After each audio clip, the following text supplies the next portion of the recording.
Okay, so I'm back here and I'm going to do pose 3 now of the Legionnaires, and again we're going to do this so that he's Imperial Fist. So this one's quite simple actually. We just get 3, 4 and 5 to actually get the main base of the model, the body of the model and the legs together.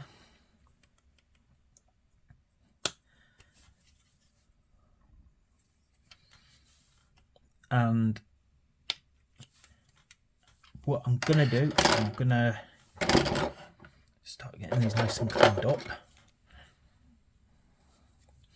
I think what I've definitely decided on now is I am 100% certain that these guys are going to be, and I have checked it and I'm sure I'm right about this, the 401st Imperial Fist Company. And I think how I'm going to go and approach this now when I get around to painting them is, instead of doing black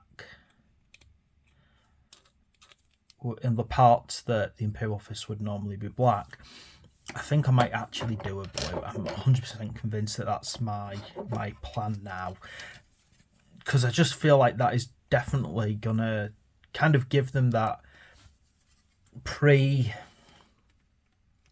Crimson Fist, you know, the hint, the kind of the clue is there. Hopefully anyone who's looking at them, and obviously I'll put a blatant clue in there and actually give them a Crimson Fist. Now, I don't know personally if there's any kind of fluff about why the Crimson Fists are blue, but one thing that I do know is there is obviously a battle between the Night Lords and the Imperial Fists, who are in Ultramar during the Horus Heresy, and no surprise, our kind of Alexis Polis, I think that's how you pronounce it. Obviously, he's there in the area around about the night time of Night Lords attack. So it doesn't feel too far-fetched to me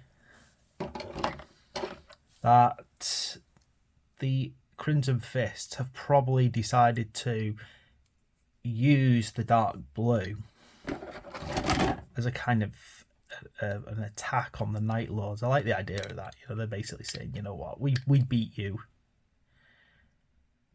therefore we get to steal your colours. And obviously the Crimson Fist, very important part of the history of the chapter. So I definitely think these, I'm probably waffling on now when I should just be building the model, because that's what you want to see. I think that's what you want to see while you're watching these videos.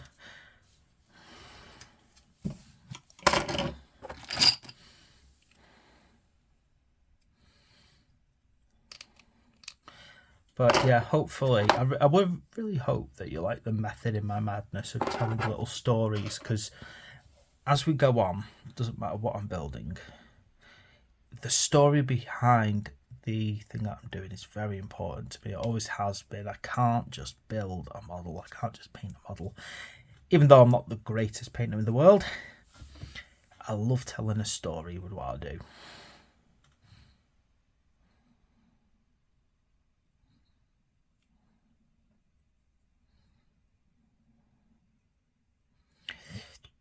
So, particularly when it comes to head choices that you'll see in a little bit as I move on. I need 17 and 16 now for the arms.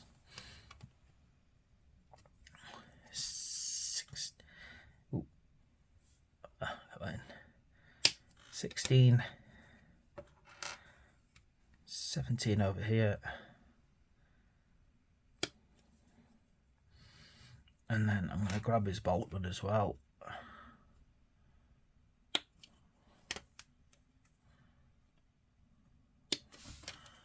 Start tidying those up now. Yeah, so I'm thinking head choices is going to be very important, because there's some nice little different alternative heads that you can start moving towards now. as we actually build up this model, and that's going forward for the rest of the squad. What I find interesting is there's the options for them not having their helmets on, which for the Imperial Fist, that doesn't feel like something that the Imperial Fist would do that often.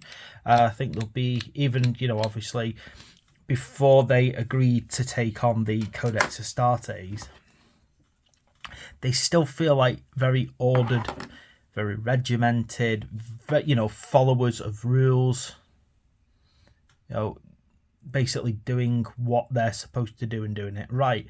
So it feels right that they would stick to good helmet discipline, which means that I probably will want their helmets on.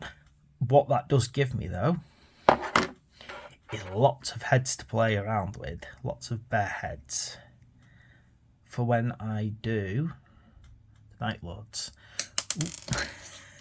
Tell I've got clumsy fingers, got terrible fingers. Unfortunately, fibromyalgia, horrible conditions I have. I try my best, but I can be completely clumsy sometimes.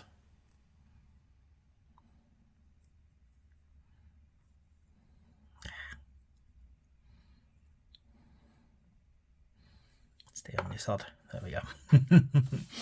Right, just tidy up this bolter now. So, yeah, I think I'm going to really enjoy having all those spare heads when I do my Night Lords. I'll see if I can actually add a bit of personal detail to them. I'm not amazing with green stuff, but, you know, on rare occasions I've pulled off some nice looking bits and bobs. Gosh, absolutely years ago, I actually did some Death Guard Terminators, you know, back when you could only get metal Terminators. So as you might guess, it was not an easy thing to sculpt, but I think I did rather well, actually. I don't have a picture to show you, which I'd love to do, but they disappeared long ago. Right, okay, now, again, this is why I like to get these guns on quick. As you can see, this feels like this arm is just far too far up. There we go.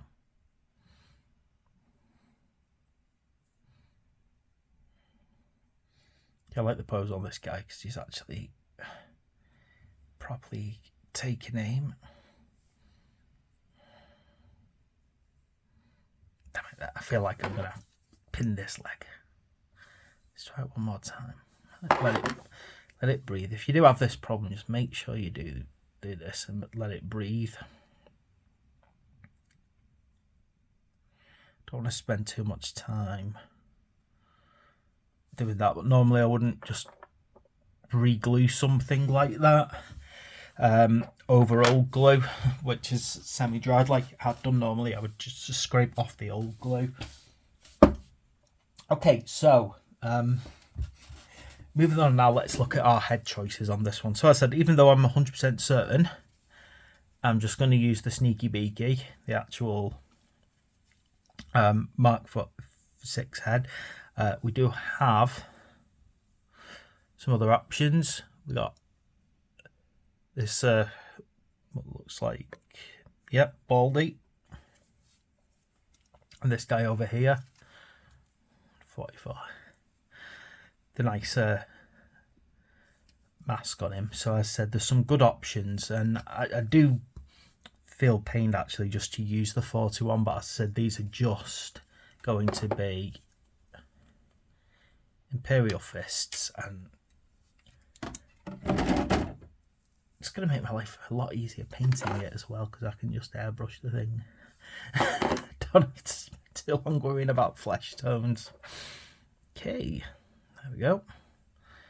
And as always, let's get him in. Let's let that, so dab it downwards, let it breathe. I'm gonna think about his head positioning now. Yeah, I think that's right. Slight angle on the head to give the feeling that he's taking aim.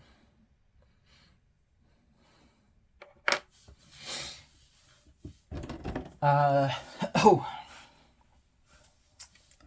and then backpack 48. So we'll go over here.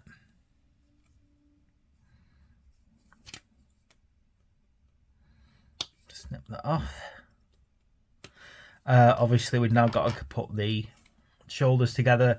Oh, I feel like I've gone through that so many times, but basically it's 32, 33. Identical for every single one. You just use them both, put them both together. I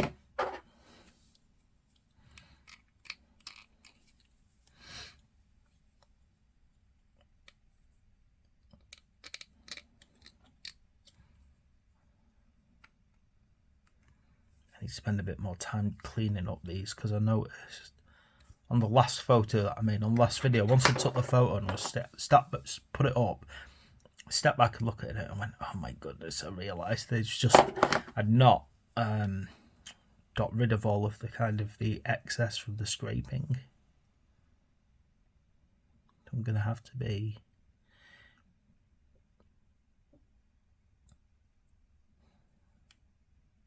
a bit more conscious and make sure that I get it perfect.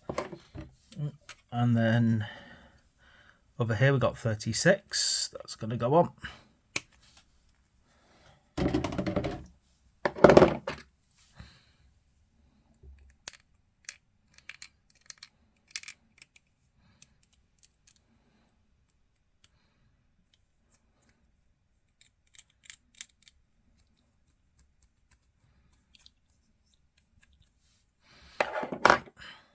Then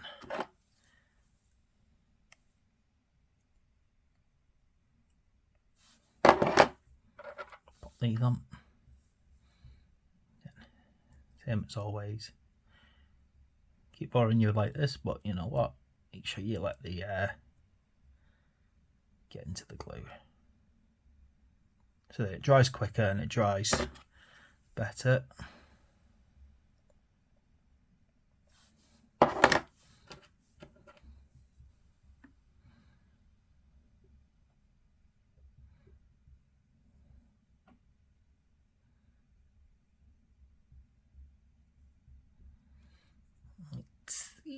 Right then, we're about to just get down to the fine little details now.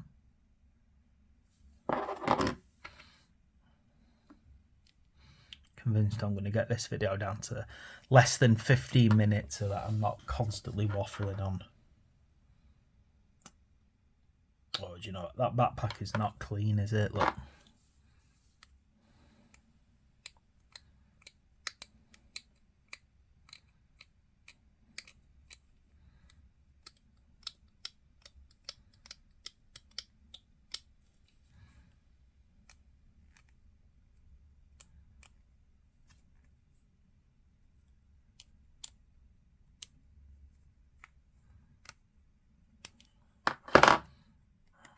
I like it.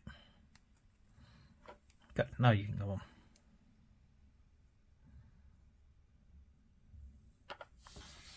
Right, and then heading over to frame A.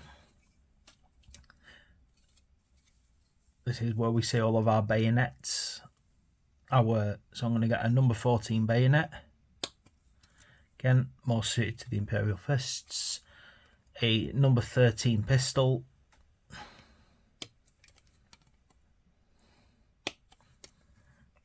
And what was the one I found before? This number 17 here. Ammo bag and a grenade.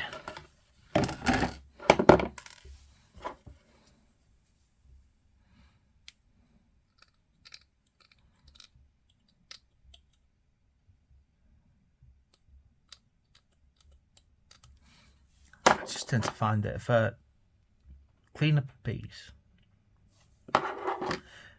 get it glued on, stop, clean up the next piece,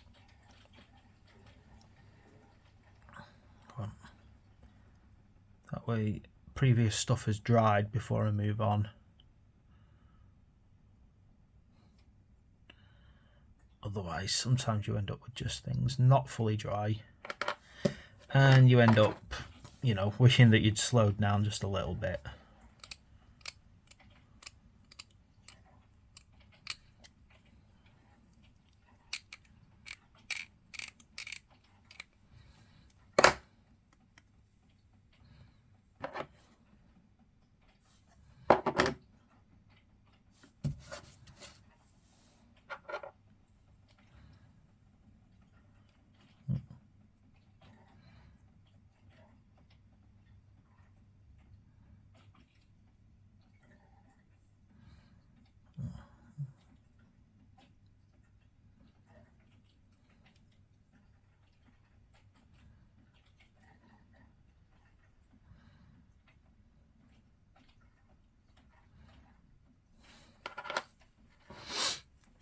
Okay, and last little bits, just this and the base, and then you are done, all nicely sorted.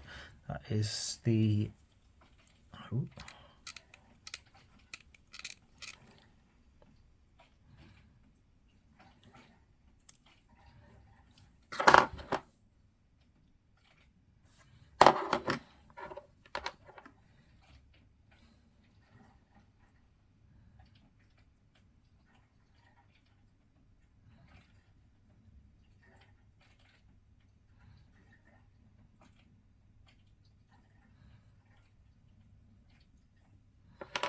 Okay, and this is it. This is the last little bit.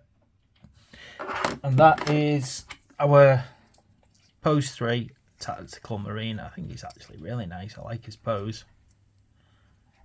He kind of really looks very sharp, because obviously with the beak and the bayonet all heading in one direction, that looks really good.